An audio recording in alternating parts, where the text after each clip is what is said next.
Que demande le peuple? Que demande le peuple? Que demande le peuple? Que demande... Merci. Na bilan surtout bande ko balandi émission que demande le peuple. Vraiment merci.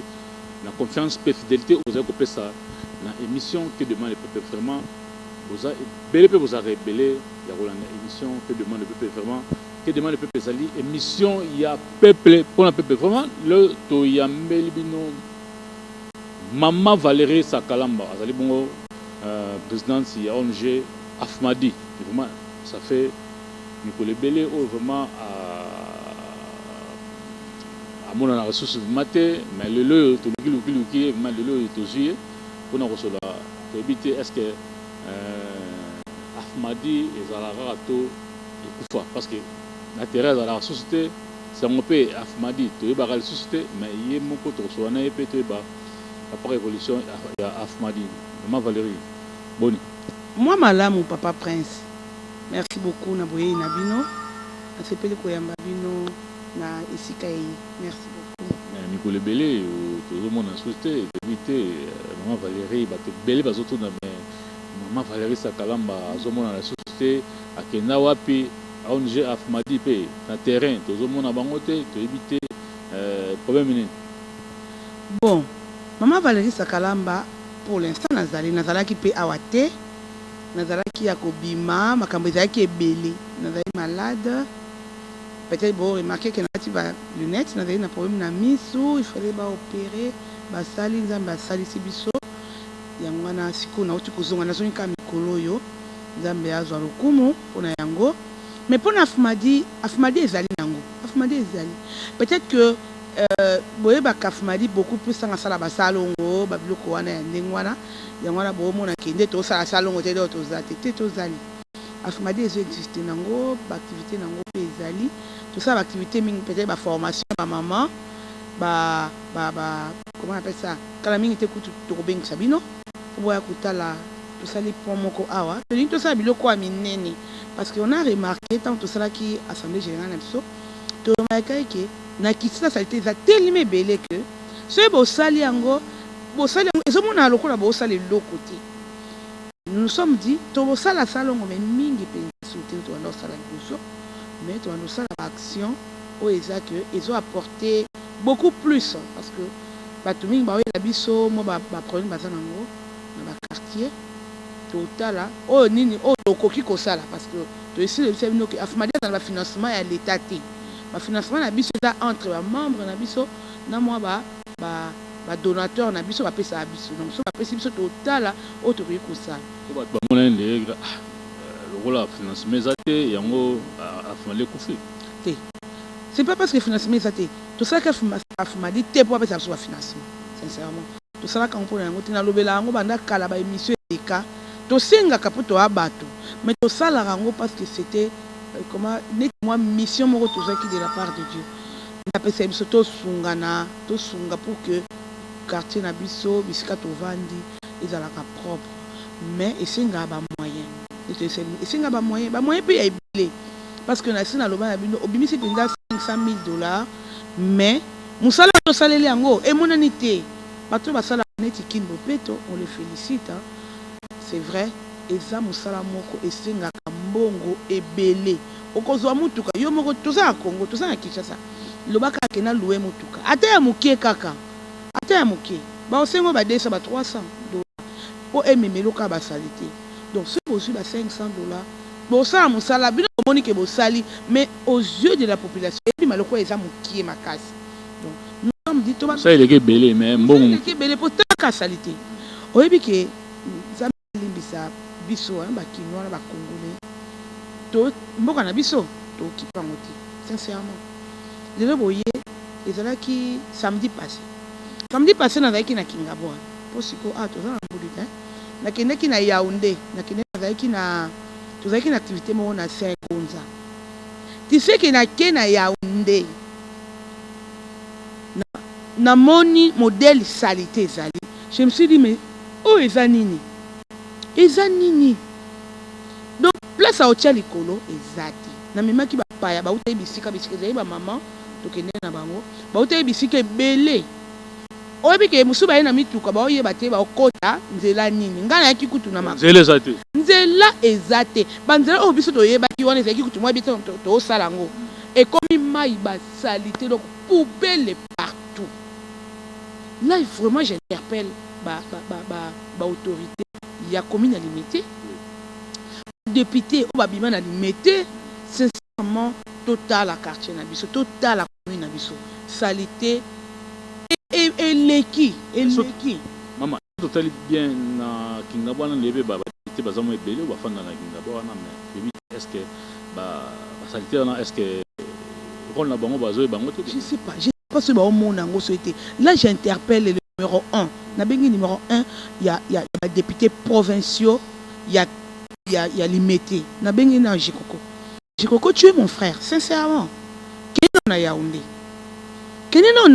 côté na bino po Jikoko na Yaoundé parce que Yaoundé les quartiers na parce qu'il y a place il y a koleli place il y a koleli la makamna na lobby yango sincèrement Dieu me voit j'étais gêné parce que modèle ngana lobela Kingabwa batu bauti musika ba moni yango amoko na moni akende kotala aketala c'est vrai tu vois que ça la misala kotunga tout ça mais ici comme ça tu vendeli en tant que député provincial akoyi kotelema pe aloba pour que ba autorité c'est vrai que en tant que député provincial ça musala na eta akoyi kosalaka kolongola mais il a cette obligation là il y a ko lobela autorité ko sala moi moki salité leki ngana kamwe tant on a combien parce que ça fait un bon bout de temps na komaté mais tant on a commis place à hôtel koloizati ba poubelle partout ba mai ko mai etondi ba kasa ba salité ba bidon nyoso tu commis donc ba balabala on les canalisati même kana ko sala ngo. Est-ce que la situation tout les canaba quartier nzela ko beba ba poubelle parti est-ce que même tout ba ezala ba député ezala ba bourgmestre est-ce que ba bourgmestre ba quartier on ba ici kana ba kita vraiment bon sincèrement on a yebité na ko peut sa réponse na on a yebité mais place on a zaneti awa je sais pas si na mona derrière bourgmestre ya commune monga fula mais je sais pas ce qui peut je crois que c'est lui qui est toujours bourgmestre de la commune hein n'a interpellé à maintes reprises. Je sais pas si à Komaka c'est dit aussi que en tant qu'autorité tu n'es pas obligé d'aller partout mais aux ana équipe na yo que tu es censé kotinda batalaka ba chef de quartier aussi c'est leur travail ba kende ko talaka ko pesa ba information sur leur quartier c'est leur travail aussi. Mais c'est une pété bon mais dans chaque rue il y a des chefs de rue qui peuvent faire ce travail là. Mais comment vous pouvez habiter dans la saleté extrême d'Engouana sans que les chefs de rue, les chefs de quartier, les chefs de localité, tout ça, pas payer des formations pour pas ça. Est-ce que bourgmestre, est-ce que bazala collabore parce que benga chef de quartier, chef de rue, est-ce que pas solo na bango, est-ce que collaboration ça vraiment? Bon, on a habité. Na ko ko pesa réponse na kombo tuté. Wana boko ko ça appelle mission benga des quartiers, chef de rue, tout na bango dans la collaboration parce que s'il y a quand même la collaboration, je ne pense pas que quartier va venir dans cause à saleté ni wana. Je te dis à venir au biso. Na ko ça mutuka na ngate. Salité l'équilibre. On peut te dire tout ça là. Mais aussi c'est la population congolaise. To beta cette place wana. To ko le ba autorité ba va na saleté dans la population yemoko. Population. Yo est-ce que na ndaku na liboso ya ndaku na yo place au vandi. Et cause la saleté ni et puis ozo kota, ozo lia, ozo lala na la saleté. Ça aussi c'est une culture. Il faut bâtir. Ce n'est pas seulement comme ça il faut culture wana et kota na mentalité, il y a biso ba congolais, surtout ba congolaise.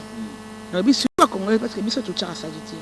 Biso ba maman to zo ba sani ba fufu na ba sani to ke ba libandi. To boka biso ba konzamboka ba zai ba lokota ba bongo. Mais ça ka bongo te, eza mo konzamboka saka na yote. Azape amboka mo bimatana ngobela nda azana kisa za munene makasi. Donc foka lobi ke abanda kotala balabala moko et kosimba te pa ko pe ko sala ngote. Il fait ce qu'il peut mais il faut que les collaborateurs na yena biso population to sungaye biso to salaka mais au sala ngona ba moyen nini ya yeli na moyen nini to sala ngo.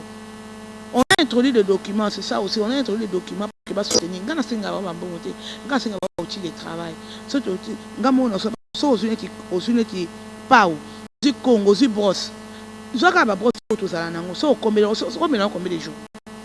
C'est pas beaucoup de jours parce que ma belle on est quasi bokana beba. Donc tu dois tout le temps renouveler. On va renouveler chaque fois na bon on combien. Toujours on a moqué maman Valérie. Est-ce que to baba député au bazareti na ba quartier tout le monde a ba quartier neza obé obi kingabwa ningi komi bon est-ce que ils appellent ba député est-ce que Afmadi soit tout le bakeno collaboration entre temps sur ba député ba rôle ba tous na ba ONG tous la collaborer c'est ba collaborer na bino ba ONG pour na soutenir bon temps sur na susu na ba idée musu on peut temps susu nous peut regrouper ça ba idée. C'est vrai mais toujours une collaboration mon côté sincèrement toujours on a noté que au moins député mon quoi ayi à lobby maman ngana lingi na bino sala boy non ba yaka na côté bon ba idée na bango hein sincèrement ba idée na bango na bon toujours mon ndezo ils ont si maté normalement ce qu'on a na batu biso to na batu ba sima na biso ça peut être un plus pour la députée aussi ça peut être un plus pour naie parce que so azoya ko soutenir même musala abi pe ngai peut-être samedi sala misala biso samedi abi ke ngai peut-être na soir mutuka o boko louer peut-être même pas mutuka ba pousu pour ba évacuer ba affecter wana moi bato ba ozalande to sala wana so si moi pour me attache sucré pour taper bato na moi makasi na moi sucré ba et ko sunga pour que musala na pe kenda mais ce bino bo sala ngote ba ya kaka moi ba to fandi pendant toutes ces années ici tu ne vois pas mais quand même tu vas bander déjà pas que 2023 comme pemben ba oya c'est aussi la population congolaise qui doit être éveillée.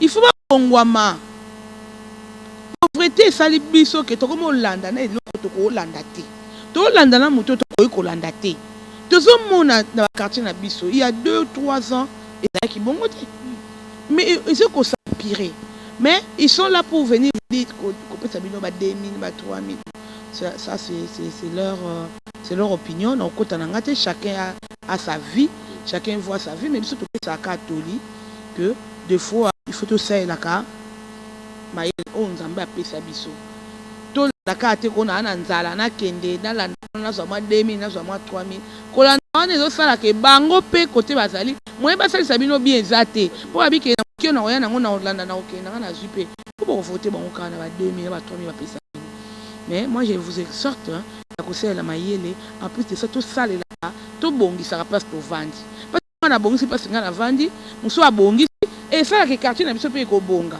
tout bongi cité on habite ngai pa na ngai na boaki muso pa boaki et comme avenir mobimba muso mona baninga côté muso bazo bongi ça po ye azana peut-être likolo mai na ye ezotelema matoko ke côté baninga donc azotika côté na ezomona quoi bien mais c'est plutôt lui qui envoie mai ne côté baninga ki ko bebisa côté baninga bolingo tozana ngote surtout biso ba congolais tozana bolingo te to ça elango et ko sala biso bien makasi. Merci maman Valérie toujours maman mke papa Etali Afmadi tout déjà en 2022 bientôt que domaine habité vision 2022 papa Afmadi. Vision 2022 notre sabino que to sala milo ka minene to banda to so to bozongi déjà sur le terrain. Oui, nous sommes déjà sur le terrain. Bon monango to zongi to bi to sala biloko ya minene. Faut combattre mais nous sommes dit pour que to marquer bato na moto on doit faire des choses au ya minene.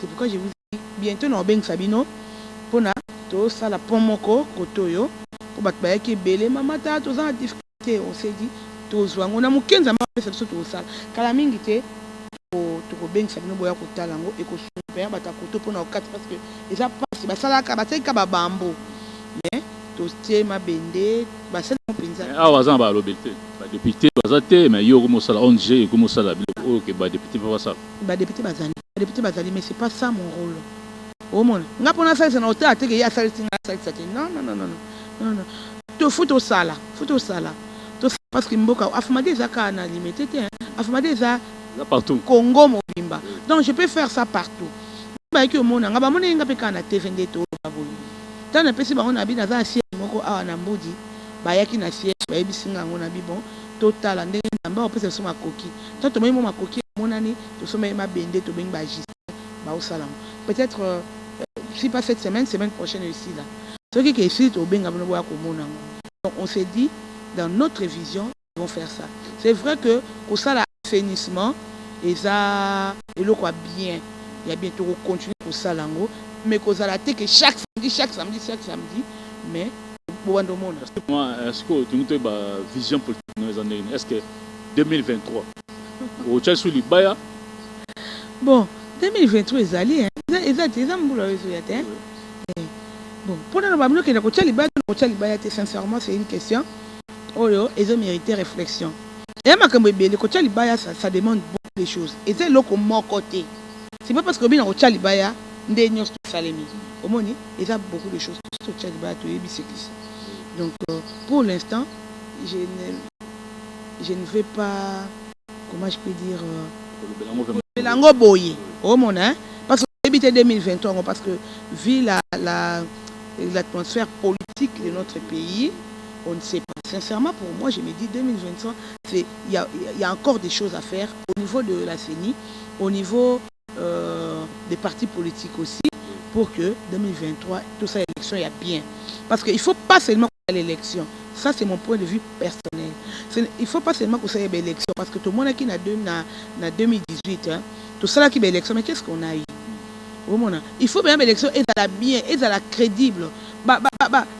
Paramètres nions surtout et ça la élection les cabiers et ça pas que et ça la élection moko bandopé ba discorde ba division et belé ba bongi sango bien pour moi je me dis 2023 les années mois proche hein et ça tout ce qu'on attend est belé il y a beaucoup de choses à faire 2023 au salon mais qu'on ça peut-être à la hâte hein comme Kadi Mazoba comme le président de la République a dit au salon on a 2023 c'est bien mais que ça soit bien fait ce qui est bien fait va paramètre les bien aux ala mais ça va paramètre les bien tes accords au 2018 hein, ça sera un peu pas bien pour Nabiso sincèrement parce que tout ça là qui est belé tout ça qui va voir est belé mais vu l'atmosphère politique de à ces moments là il s'allait que va invalider va lobby oh yoza la muka yoza ensemble yoza boye tout ça il faut vraiment que va bon sango siko sinon te conflit politique na bino bo ko sango bato bo sali ba calcul politique na bino bo bimisi oya bino parce que nous on a vu on était là on a vu ce qu'on a fait il y a des gens qui sont au parlement pour l'instant qui n'avaient même pas réussi mais qui sont là ça c'est l'atmosphère politique donc tu peux pas demander à quelqu'un de faire des efforts qui soit dans la vérité mais vous n'êtes pas dans la vérité bon mais ça oh bino bolingi donc ça n'aide pas les gens au bazana bosolo balingi basala la mboka na ndinga bosolo baya il y aura toujours je ne dis pas qu'ils sont des aventuriers mais ce sont des gens qui ont leur calcul politique en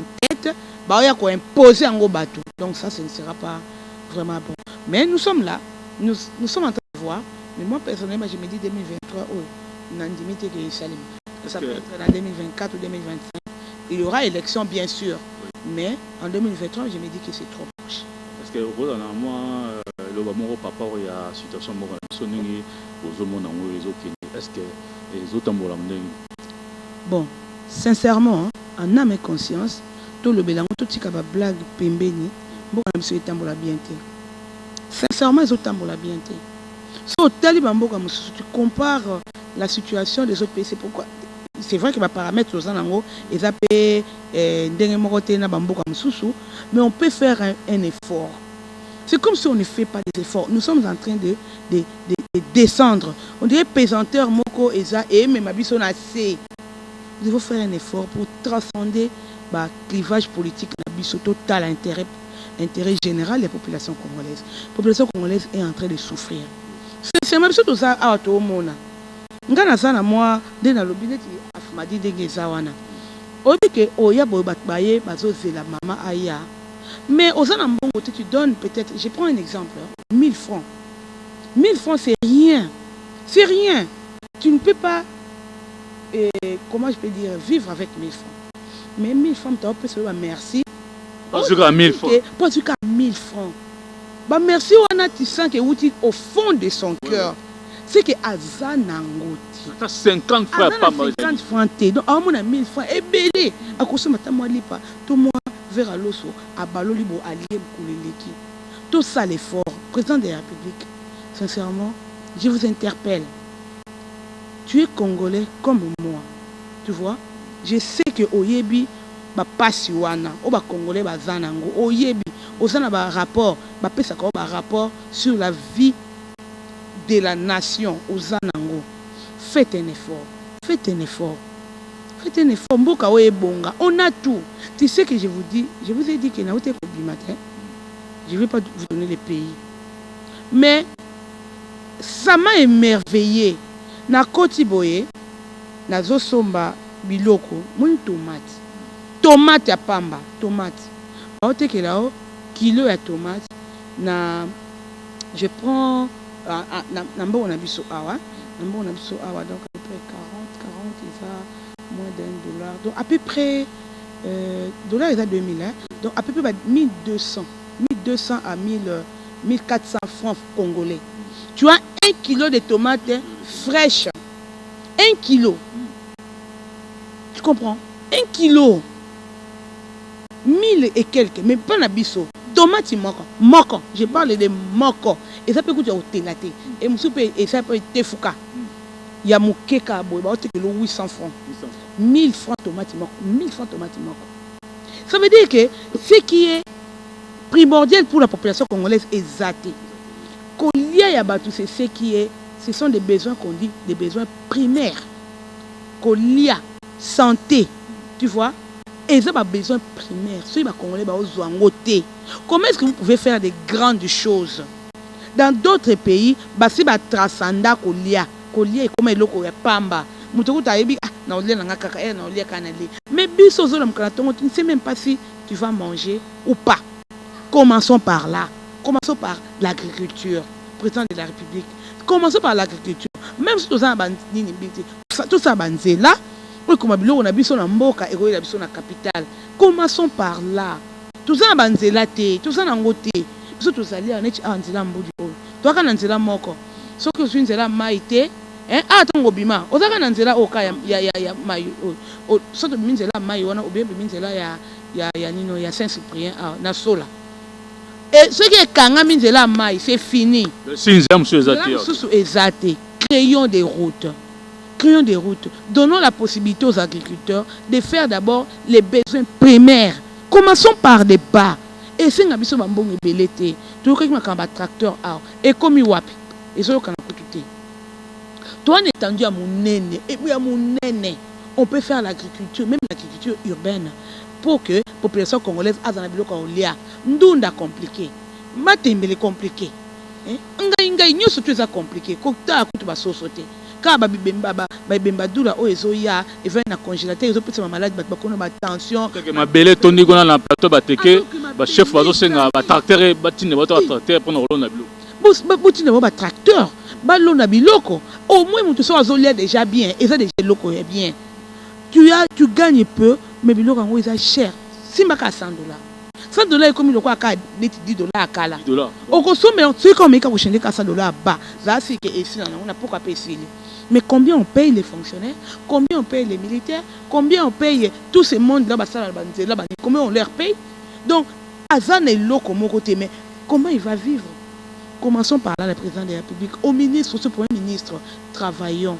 Je sais que vous êtes en train de vous battre, mais battez-vous encore. Est-ce que le gouvernement, est-ce que Bazo est devenu président? Bon, na yebite ndeni bakota ki hein.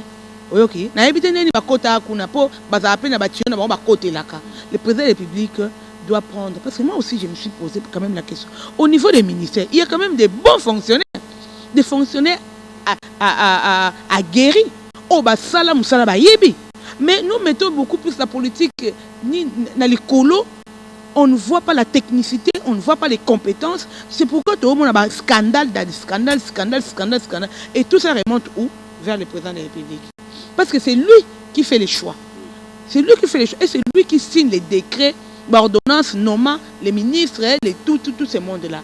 Donc, tout ça yende il faut atala atala te ke otenga camarade na ngai to yebete ki na ekuna to sala ki ne boye ayaka kaka takuta zane kutu mayele te on le voit il y a des ministres na ndé jour wana kutu nani lemba comment il s'appelle Papa Molière alors 80% ya ba ministre baza ba incompétent c'est pas moi hein c'est lui mais je lui donne raison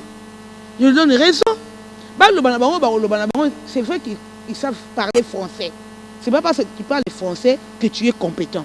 Français belé mais d'abord ils entrent là-bas, ils savent pas qu'est-ce qu'ils doivent faire. Projet zaté. Au quotidien du jour, aux là la kako lalo la muki, bato ba yebiso to sabo et au sali. Lobi au sali, il y a pas un plan. Au mona ke muto abandaki awa azo linga kende boye. Et zo mona naté parce que si il y avait des choses comme ça, on allait voir qu'il y aurait un peu d'évolution. Mais on ne voit pas cette évolution là parce que la personne n'a rien.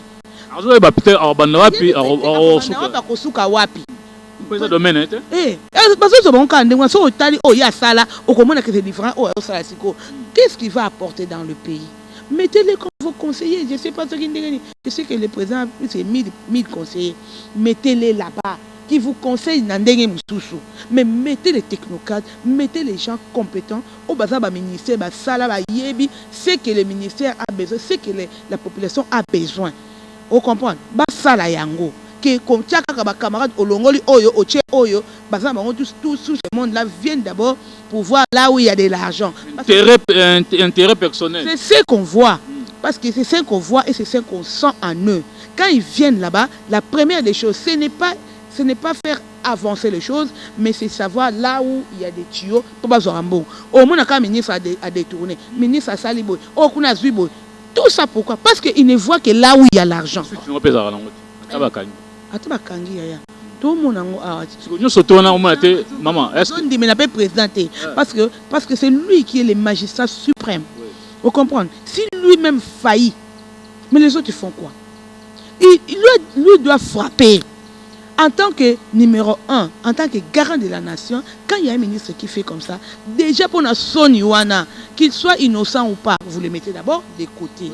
Vous allez voir, vous laissez aussi la liberté de la justice, l'indépendance de la justice, que la justice fasse son travail. S'il est innocenté, avec des preuves à l'appui, mais ce n'est pas que Moutubomoni Koutoute, Azongi na épée. Non, bon. À l'aise, non, alors ça n'est pas que l'eau tant que peuple a souffert. Oui, mais bon, ça n'a pas l'eau. Est-ce que l'eau retourne est-ce qu'ils ont matière sur la peuple? Mais c'est ça qui souffrance n'est pas population, peuple nous a souffert. Il y a une population a souffert. A souffert pour une incompétence des dirigeants. C'est ce qui fait que la population a souffert. Parce que ceux qui dirigeants sont compétents, ont conscience. Parce qu'il faut aussi avoir une conscience. Hein? On dit science sans conscience n'est que ruine. Ceux qui bango bazana conscience de quelle que soit l'intelligence au bazanango, mais je sais que leur intelligence est toujours dans le mauvais sens parce que ceux qui ont utilisé intelligence non pour les bonnes actions et que ça les m'a payé bien. Mais si tu utilises ton intelligence pour nuire, ça va nuire aux autres. Vous comprenez? Donc il faut que le président de la République, qui est le numéro 1 de la nation, Abeta Cité, il a fait 5 ans, bientôt 5 ans, il y a coca. Oh, Tozana, quand il année. Oh, ils ont été 4e année, non? Tozoki 2018-19, abonné 2019, 20, 21, 22, oh, 4e année. Mais pendant ces 4 ans, qu'est-ce qu'il a fait? Qu'est-ce qu'il a fait? Pour la population, dans le but que ça va sur des moutons, parce que sur des moutons, la population au lit en côté. Oh, ok. Personnellement, pour moi, je me disais que les moutons n'avaient même pas de sens pour la population au Bazanzala. Cet argent-là pouvait servir à acheter des tracteurs. Parce que belé Tony n'a aucun avis. À ce moment-là, il commence à faire des histoires de prestige. Parce que pour moi, les sauts de moutons, ce sont des prestiges. Ils sont